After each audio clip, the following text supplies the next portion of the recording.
ভারত এবং পাকিস্তানের সর্বশেষ আপডেট নিয়ে কথা বলবো। ভারত বেড়ালের মতো রাতের আধারে নিরীহ মানুষের উপর মিসাইল হামলা করছে, বিমান হামলা করছে।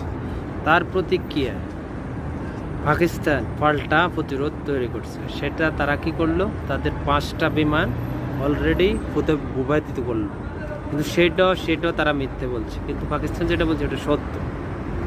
ইন্ডিয়া আসলে বকবক করতে পারে তারা, কিন্তু কাজের বেলা না। হ্যাঁ ঠিক আছে, তাদের কাছেও মিসাইল সব কিছুই আছে, কিন্তু পাকিস্তানের কাছেও আছে, কেউ চেয়ে কেউ কম না।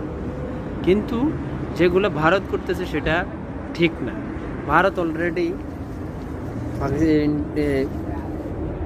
ভারতের ভিতরে যে আপনার মুসলিম মসজিদ, তারপরে আপনার মুসলিমের উপরে যে ধরনের যে অত্যাচার করতেছে, তার বিনিময়ে কিন্তু পাকিস্তান সেটা কিছুই না। হ্যাঁ, পাকিস্তানের ভিতরে আত্মঘাতী যেই ঘটনাগুলো করতেছে এটা আমরা মানি, এটা কিন্তু তারা এটা যদি সফলভাবে করতে পারে না প্রতিরোধ, এটা আসলে কিন্তু ঠিক না। থ্যাংক ইউ, ভালো থাকবেন সবাই, চ্যানেলটি সাবস্ক্রাইব করবেন, ভিডিওটি শেয়ার করে দেবেন। Thank you.